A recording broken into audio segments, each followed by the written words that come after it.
سن 557 ہجری میں عیسائیوں نے اپنی ایک خفیہ مجلس میں یہ فیصلہ کیا کہ رسول کریم صلی اللہ علیہ وآلہ وسلم کے جسم مبارک کو آپ کی قبر مبارک سے نکال کر اپنے قبضے میں لے لیا جائے۔ چنانچہ اپنی اس سازش کو عملی جامہ پہنانے کے لیے انہوں نے 2 آدمیوں کا انتخاب کیا۔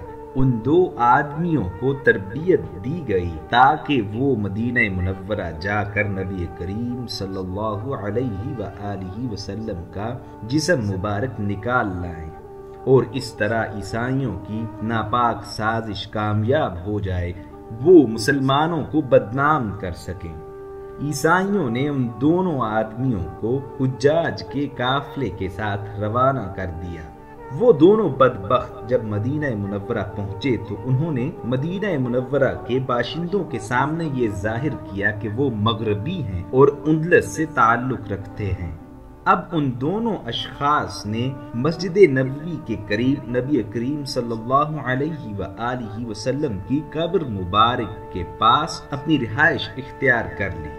وہ دونوں عیسائی بظاہر وہاں نیکی اور بھلائی کے کاموں میں بڑھ چڑھ کر حصہ لیتے، نماز پابندی سے ادا کرتے، نیکی کا کوئی کام ہاتھ سے جانے نہ دیتے۔ جنت البقیع اور رسول اکرم صلی اللہ علیہ وآلہ وسلم کی قبر مبارک کی زیارت بھی ان کا معمول تھا۔ اس طریقے سے ایک بڑی سازش کے تحت انہوں نے اپنے آپ کو مدینہ منورہ میں ایک نیک پرہیزگار اور اصحاب خیر کی حیثیت سے منوا لیا، لیکن اندر ہی اندر وہ اپنی ناپاک سازش کی تکمیل کے لیے کوشش کرتے رہے۔ ان لوگوں نے اپنی سازش کو عملی جامہ پہناتے ہوئے اپنی رہائش گاہ سے ایک خفیہ سرنگ کھودنے کا کام شروع کیا۔ اس سرنگ کا رخ نبی کریم صلی اللہ علیہ وآلہ وسلم کی قبر شریف کی طرف تھا۔ سرنگ کی کھدائی سے جو مٹی نکلتی وہ ان دونوں کی رہائش گاہ کے قریب ایک کنویں میں ڈال دی جاتی۔ وہ دونوں بدبخت یہ کام رات کی تاریکی میں کرتے، چونکہ یہ کام دن کی روشنی میں ناممکن تھا، سو اس کام کو کافی عرصہ لگا۔ اب جب وہ نبی کریم صلی اللہ علیہ وآلہ وسلم کی قبر شریف کے پاس پہنچ گئے تو انہیں یہ فکر دامن گیر ہوئی کہ جسم مبارک کو کس طرح نکال کر منتقل کیا جائے۔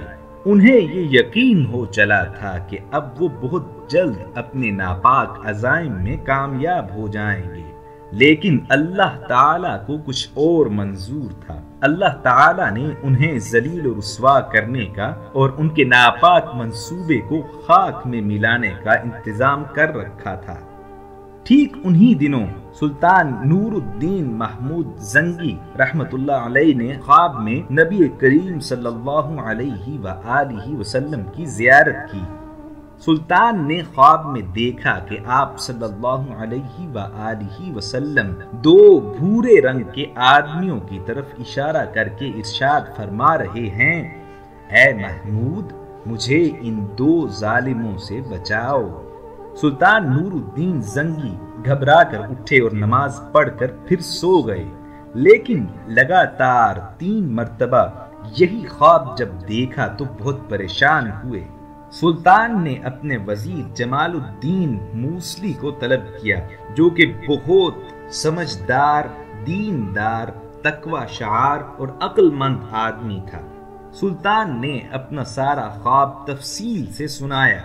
جمال الدین موصلی نے کہا، بادشاہ سلامت، یہ حادثہ مدینہ منورہ میں رونما ہو چکا ہے، آپ فوراً مدینہ منورہ روانہ ہو جائیے اور جو کچھ آپ نے خواب میں دیکھا ہے اسے صیغۂ راز میں رکھیے۔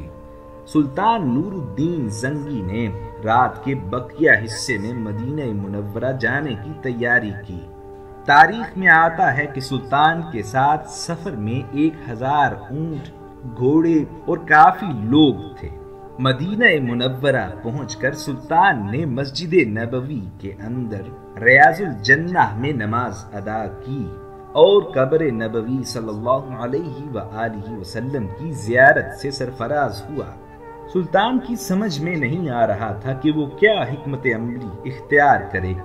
سلطان نور الدین زنگی کو پریشان دیکھ کر ان کے وزیر جمال الدین نے سلطان سے پوچھا کہ آپ نے جن دو آدمیوں کو خواب میں دیکھا تھا کیا آپ ان کی شناخت کر سکتے ہیں؟ سلطان نے کہا ہاں ضرور، کیوں نہیں۔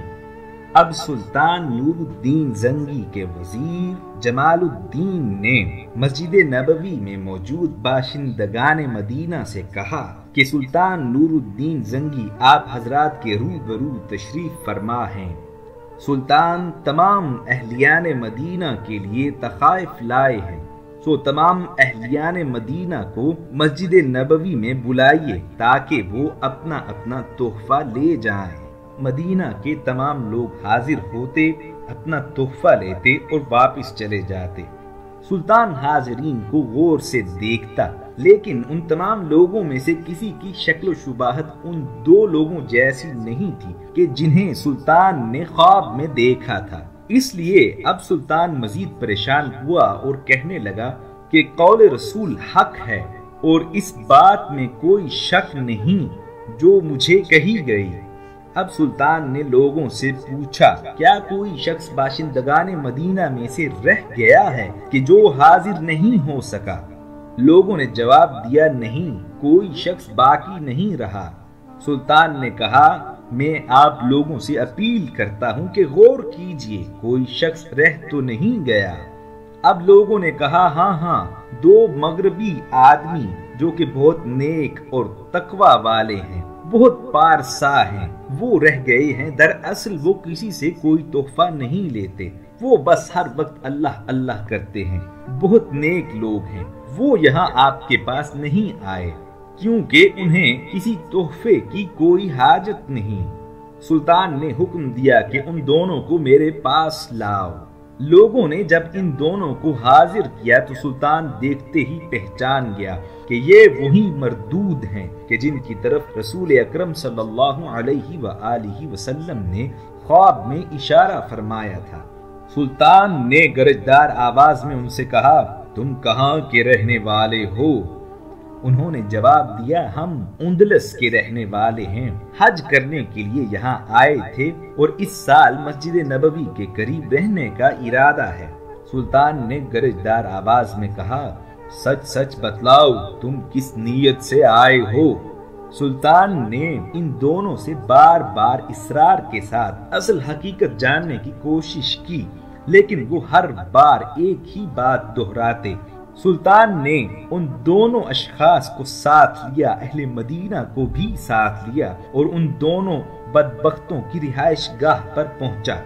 وہاں لوگوں نے دیکھا کہ بہت سارا مال موجود ہے۔ دیوار پر ایک الماری ہے کہ جس میں قرآن پاک کے 2 نسخے اور چند کتابیں رکھی ہوئی ہیں۔ اس کے علاوہ ان کی رہائش گاہ نہیں تھی۔ سلطان رہائش گاہ کا اچھی طرح معائنہ کرنے لگا اور چاروں طرف گھومنے لگا۔ اچانک اللہ تعالی نے سلطان نور الدین زنگی کے ذہن میں کیا بات ڈالی کہ اس نے رہائش گاہ میں بچھا ہوا قالین اٹھایا۔ قالین کے نیچے لکڑی کا ایک تختہ تھا۔ سلطان نور الدین زنگی نے جب تختہ اٹھایا تو انہوں نے دیکھا کہ تختے کے نیچے ایک سرنگ کھدی ہوئی ہے جو سیدھی قبر نبوی صلی اللہ علیہ وآلہ وسلم کی طرف جا رہی تھی۔ اہلیان مدینہ نے جب یہ منظر دیکھا تو ان پر دہشت طاری ہو گئی۔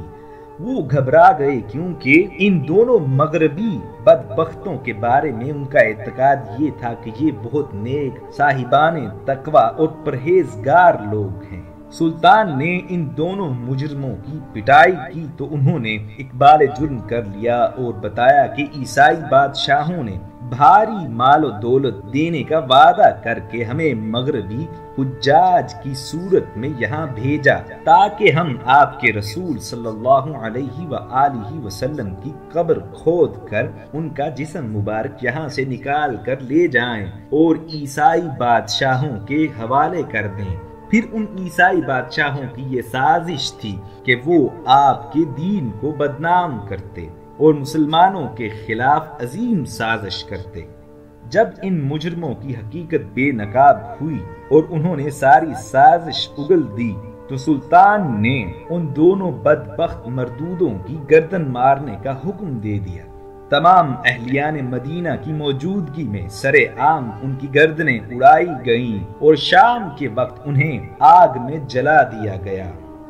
اب سلطان نور الدین زنگی رحمت اللہ علیہ نے سرنگ کا جب جائزہ لیا، سرنگ کے اندر گئے تو دیکھا کہ آن حضرت صلی اللہ علیہ وآلہ وسلم کے قدمین شریفین آپ کے پاؤں مبارک نظر آ رہے تھے۔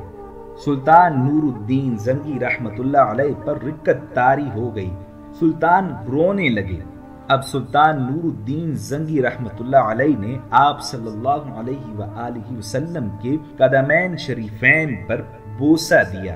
پھر سلطان نور الدین زنگی رحمت اللہ علیہ نے مسجد نبوی کے چاروں اطراف بہت بڑی اور پانی کی سطح تک گہری خندق کھدوائی۔ پھر اس بہت بڑی اور گہری خندق میں سیسا پگھلا کر ڈالا گیا۔ اس کام کو کافی عرصہ لگا، لیکن سلطان نے حضرت صلی اللہ علیہ وآلہ وسلم کی قبر مبارک کے چاروں اطراف کو سیسے سے بند کر کے محفوظ کر دیا تاکہ قیامت تک کوئی بدبخت، کوئی ملعون اس فعل بد کی کوشش بھی نہ کر سکے۔ یہ کام مکمل کر کے سلطان نور الدین زنگی رحمت اللہ علیہ دوبارہ شام کی طرف روانہ ہو گئے۔ آن حضرت صلی اللہ علیہ وآلہ وسلم کے جسم مبارک کو آپ کی قبر شریف میں منتقل کیے جانے کے بعد ایک واحد شخصیت سلطان نور الدین زنگی رحمت اللہ علیہ کی ہے کہ جنہیں آن حضرت صلی اللہ علیہ وآلہ وسلم کے جسم مبارک کو چھونے کا، آپ کے جسم مبارک کو بوسہ دینے کا اعزاز حاصل ہے۔ اللہ پاک ہمیں نبی کریم صلی اللہ علیہ وآلہ وسلم سے کمال محبت اور آپ کی اتباع کرنے کی توفیق عطا فرمائے، آمین۔